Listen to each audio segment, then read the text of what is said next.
I came home for Christmas, and my seat at the table was gone. Not moved, gone. The lemon pie I baked still steamed in my hands when I saw 6 plates gleaming under the chandelier, one of them sitting where mine used to be. Mom smiled like nothing was off. "It's just immediate family this year," she said, sliding a plate in front of my sister's fiancé. The room went quiet in my head, like snow swallowing sound. I set the pie down, smiled back, and thought, if family is about belonging, then what happens when they quietly vote you out? Mom always said Christmas was about tradition. The garland on the banister, the same chip snowman mugs, the music station that played Bing Crosby on repeat, it was all there. Everything looked right. That's what made it worse. The perfection of it all untouched, except for the one thing missing me. I stood in the doorway, pretending to brush snow from my coat, while the others filled the room with voices. Grace, my sister, was glowing in a red sweater I'd given her last year. Brent, her fiancé, laughed too loudly at something Dad said, that deep corporate laugh that fills space and asks for approval. And Mom hovered near the stove, directing everything like a stage manager who already knew her cues. "Do you need help with the table?" I asked, trying to sound casual. She didn't look up. "We're all set, sweetheart. It's just immediate family this year." The way she said it, flat, practical. The tone she used when reporting tomorrow's weather was almost clinical. She wasn't angry. She wasn't cruel. She was simply certain. That certainty hurt more than any argument could have. I glanced at the table again. 6 plates. Mom, Dad, Grace, Brent, Uncle Neil, Karen, his new girlfriend of 3 months. A family extended where it benefited others, trimmed where it didn't. My seat, the one I'd sat in every year since I could remember, had been filled by Brent's, my name card gone, my contribution erased. Grace looked up, her smile faltering just enough to show guilt. "I didn't know they were." "I thought you were coming later." "Yeah," I said softly. "I guess I should have called ahead." No one corrected me. For a second, I almost pulled out a folding chair, like I used to when the cousins came over. But something inside me stopped. Not anger, clarity. I'd spent years being the quiet backbone of this family. The one who sent money when bills stacked up. Who fixed things before they broke. Rent for Grace when she was between jobs. Repairs for the lake house Dad refused to admit needed work. Grocery cards. Prime memberships, streaming accounts. They all ran through me. I thought that made me part of them. I thought contribution meant belonging. But watching Mom set that last plate in front of Brent, I realized it had never been about gratitude. It was about convenience. I wasn't family. I was funding. Mom wiped her hands on a towel and called everyone to sit. Her voice was warm again. Practice the kind that makes outsiders feel welcome. I stood there another beat, waiting for someone to notice I hadn't sat down.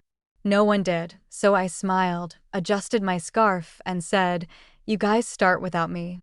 Mom nodded like I'd confirmed her plan. "We'll save you some pie." I walked out before she remembered that the pie was mine. The cold hit harder than I expected. Snowflakes clung to my hair, melting down my collar as I walked to the car. Behind me, the house glowed like a postcard, warm, perfect, and completely false. Through the frosted window, I could see Grace lift her glass, Brent saying something that made everyone laugh. My mother smiled. From the outside, it looked like a scene worth framing. Inside, it was the quietest betrayal I'd ever witnessed. I sat behind the wheel, the pie on the passenger seat, and watched my breath fog the air. I told myself to drive, but my hand stayed still. The radio was still on from the trip. Bing Crosby humming, "I'll be home for Christmas." The irony almost made me laugh. Almost. I thought about the last few years, about how every problem in that house somehow ended up on my screen. Grace's rent payment, Mom's electric bill, Dad's temporary loan for the lake house repairs. None of them ever asked outright. They just hinted, side-weighted. And I always filled in the silence with money, because that's what you do when you love people, right? You make things easier. But love, I realized, had become a transaction in our family, and I was the only one still paying. I could picture the spreadsheet on my laptop, the one where I tracked my monthly expenses. Under family, the numbers never stopped climbing. Grocery cards, subscriptions, one-time emergencies that somehow happened monthly. I told myself it was normal, that it was love. But sitting there in the dark, I finally saw it for what it was: maintenance. I've been maintaining their comfort at the cost of my own. The headlights from another car passed over me, and for a second I saw my reflection in the window. Eyes tired, jaw tight, pie untouched. I wasn't angry yet. Anger would have been too easy. What I felt was quieter, heavier, like a balance shifting. I remembered something Mom once told me when I was 16. Grace needs more attention. You're stronger, Adele. Back then, I believed her. I thought strength meant giving more, needing less. But strength without boundaries isn't strength, it's servitude. A knock on the glass pulled me back. A kid from next door waved awkwardly, then gestured at the snow piling up on the driveway. I nodded and turned the ignition, the car heater whirred to life, filling the silence with its steady hum. As I backed out, I caught one last glimpse of the house. My mother leaning close to Brent, laughing at something he said. Her hand on his shoulder, proud and possessive. She never looked that way at me. The snow thickened as I pulled onto the main road. The wipers kept rhythm, slow and steady, marking time like a metronome. People say silence keeps peace. But in my family, silence was how you disappeared. That night, I didn't cry. I didn't yell. I just drove home and made a quiet promise. Never again would I buy my place at that table. When I got back to my apartment, it was midnight, the kind of buffalo cold that seeps through walls and lingers in your bones. I set the lemon pie on the counter, still untouched, and stood there a moment, coat half off, shoes still wet. The silence felt honest. No forced laughter, no background music trying to make everything seem fine, just the low hum of the fridge and the tick of the clock above it. I poured a glass of water and stared at the reflection in the window. Tired eyes, red nose, a woman who looked like she'd finally run out of pretending. My phone buzzed. Mom, then Grace, then Dad. 32 messages stacked one after another like accusations. I didn't open a single one. Instead, I walked to my desk and opened my laptop. The screen lit up the room, a cold blue glow. My budgeting app was still open from last week. Family expenses. It read like a quiet punchline. Click. The $600 monthly transfer to Mom and Dad paused. Click. Grace's car loan payment can lead. Click. Prime account ended. Click. Netflix logged out of all devices. Each click sounded like a match being struck. Not to burn bridges, but to light my own way out. I didn't leave a note. No announcement. No explanation. Just quiet boundaries where noise used to live. Another message pinged. Are you seriously doing this over one dinner? I closed the screen. I made coffee instead, even though it was past 1. The smell filled the room, grounding me. I wrapped my hands around the mug and let the warmth settle in. For years, I'd been the backup plan, the helper, the reliable one who never said no. Tonight, I said it without a word. A memory flashed. Mom in the kitchen when I was 12, telling Grace she had a creative spirit. Then turning to me. And you, Adele, you're the practical one. You'll keep things running. Back then, I thought it was a compliment. Tonight, it sounded like a life sentence I'd finally served. The phone buzzed again. Then the doorbell. I didn't move. Whoever they were, they could stand in the snow a little longer. I sipped my coffee, staring at the pie on the counter. Its crust had cooled, the lemon scent fading into something faint, almost bitter, like sweetness left waiting too long. For the first time, I wasn't panicking about who might need me, who might be disappointed. The apartment felt small, but solid, mine. I shut off the lights, leaving only the laptop glow. On the screen, the balance total looked lighter than it ever had. People think revenge is loud, but sometimes it's just the sound of a final click in an empty room. The next morning, the knocking started before sunrise, sharp, impatient, the kind of knock that expects obedience. I let it go on longer than I should have, watching the shadow shift behind the frosted glass. When I finally opened the door, Mom and Grace were standing there, coats unbuttoned, snow peppering their hair. They looked like they'd run out of patience hours ago. What did you do? Mom asked before she even stepped inside. No hello, no Merry Christmas, just accusation. I leaned against the frame. Good morning to you too. Her voice was tight. Why didn't the money go through? My grocery card got declined. Grace can't make her car payment. You can lead Prime. You're being cruel. I studied her face. The same face that used to check my forehead for fevers, now flushed with outrage instead of worry.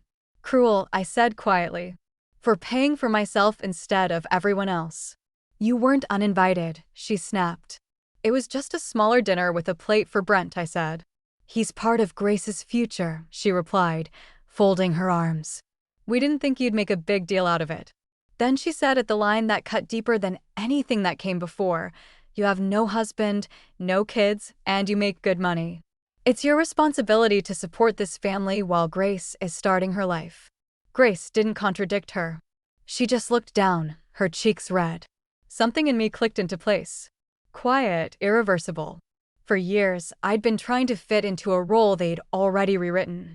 They hadn't forgotten my chair. They'd reassigned it. I'm done, I said. Mom blinked, thrown off by how calm it sounded. You're choosing a fight. I'm choosing a boundary, I said. If you hear it as a fight, that's on you. Her mouth twisted. Don't twist this into something noble, Adele. You're abandoning your family. No, I said softly. I'm just refusing to keep funding one. The silence after that stretched long enough for the snow to start melting on their coats. Grace tried, voice shaking. Don't make this ugly. It already is, I said. I just stopped pretending it's not. Mom sighed, switching tactics. You'll regret this. One day you'll need us. If that day comes, I said, stepping back, I hope you answer the door. They left without another word, footsteps crunching down the hall. The air felt lighter when it shut behind them. For the next few days, my phone became a battlefield. Dozens of texts, some pleading, some furious, some guilt-wrapped in concern. I muted the group chat, turned off notifications. The quiet was addictive. Then on January 3rd, a message appeared from a number I didn't expect. Brent Callahan. No greeting, no preamble, just a single sentence and an attachment. I don't know if I should send this, but you deserve to hear it. It was an audio file. At first, all I heard was background noise, forks clinking, Christmas music, the scrape of chairs, then voices. Uncle Neil. So, how's the martyr doing? Mom laughing, probably sulking like we ruined her wedding day. Grace. She'll get over it. She always does. Dad's voice lower. At least now we can have a holiday without one of her lectures. Karen. She always tries too hard. The gifts, the clothes. It's exhausting. Laughter followed. Then Brent's voice uncertain. You know, she can probably hear all of this through the door. The room went silent on the recording, like guilt had briefly found oxygen. When it ended, I just sat there, phone in my hand, coffee cooling beside me. I didn't cry. I didn't scream. The hurt was colder than that, clean, surgical. A second message from Brent came through. I'm sorry. I didn't know they talked about you like that. I told Grace it was messed up. She got angry. I moved into the house after New Year's, but it's bad. I stared at his words. The irony of the man who'd taken my seat being the only one honest enough to send me the truth wasn't lost on me. For days I tried not to replay that recording. I failed. Every laugh, every cutting word etched itself deeper. But anger, when it stays too long, cools into clarity. So when the next knock came a week later, softer this time, I was ready. Mom again, Grace behind her, dark circles under her eyes. The kitchen caught fire, Mom said, voice trembling. It's bad. We need help until insurance clears. I didn't move from the doorway. Is everyone okay? Yes, she said quickly. We just need a little help to get through the month. There it was again. Not thank you, not we're safe, just the ask. Always the ask. I reached into my coat pocket and pulled out an envelope. Mom's face softened, hopeful, relieved. When she opened it, her expression faltered. Inside was a single $50 bill. What is this supposed to be? She asked. That, I said, is what my seat at the table was worth. The silence that followed felt like snow before it falls, thick, waiting. Grace whispered. That's not fair. Neither was Christmas, I said. Mom's voice sharpened. You're being spiteful. No, I said calmly. I'm being consistent. I set the envelope on the counter beside a pile of burned recipe cards and turned to leave. "You don't have to be like this." Grace called after me. I paused at the door. "Like what, cold?" I met her eyes. "You called me cold when I stopped paying for your heat bill too." She said nothing. Outside, the wind bit at my face, the air sharp and clean. I walked to my car, each step cutting through the snow like punctuation. At home, I lit a candle, made tea, and sat by the window. The city was quiet, the kind of stillness that only comes after a storm. My phone buzzed. Another message from Mom, then Dad. "Please, Adele, it is family." I turned the phone face down. Family shouldn't sound like a demand. The next morning, Brent showed up at my door. His eyes were tired, his hands shoved deep into his jacket pockets. "I moved out," he said. "Couldn't stay there anymore." He pulled out another envelope and handed it to me. Receipts, statements, my name printed neatly at the top of each page. "She opened a credit card under your name," he said quietly. "About 8 grand in charges. Said you'd understand. That you'd never press charges because you're family." I felt something inside me go still. Not surprised, just confirmation. "Why are you telling me this?" I asked. "Because it's wrong," he said. And because I couldn't keep pretending. When he left, I spread the papers across my desk. Restaurant bills, hotel stays, a stroller from an upscale boutique, $8,000 of proof. That night, I called the bank, then a lawyer. The process was slow, clinical, but with every signature, every verification, I felt lighter. 2 days later, Grace texted, "You don't have to make this worse." The next day, Mom called. We don't call the police on family, but we should, I thought, because silence had protected them long enough. When the police reached out to Grace, the calls stopped. The noise finally ended. Weeks later, the lawyer confirmed it. My name cleared, account closed. Justice didn't come with fireworks. It came with paperwork and peace. That night, I sat by the same window, candle flickering low, and whispered to myself, "The debt is paid." March came quiet. The snow began to melt along the sidewalks, leaving streaks of gray slush and the smell of thawed air. My phone was still silent. No more calls, no more guilt disguised as love. I thought. I'd missed the noise, but peace turned out to have its own rhythm. Coffee brewing, radiator hissing, the occasional sound of my own laughter when something on TV actually made me laugh. One afternoon, my lawyer called. "Everything's finalized," she said. "The account's been cleared, and the bank issued an apology for the delay." After we hung up, I just sat there for a while, listening to nothing. It was strange realizing that after months of tension, there was no next crisis waiting to unfold. I poured a cup of coffee, the smell filling the apartment, and looked out the window. The city was still, pale sunlight catching on the puddles where snow used to be. My phone buzzed once, a voicemail. "Dad." I hesitated, thumb hovering, then pressed play.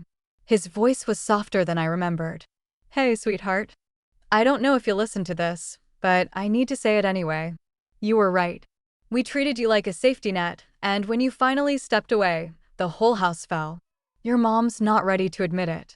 And Grace, well, she's Grace, but I see it now. We built a family that only made noise when it needed something.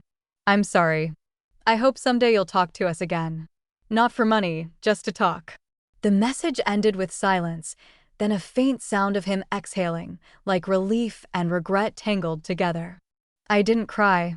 I just smiled faintly, saving the voicemail, not to replay it, but to keep proof that some truths finally land.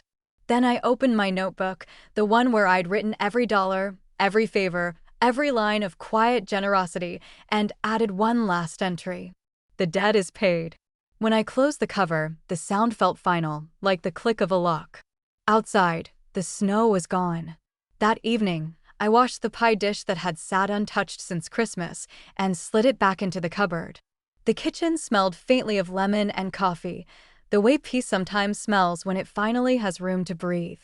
I sat by the window with a mug of tea, watching the last patches of snow dissolve into the street lights. For years, I thought family meant endurance. Now, I know it means choice.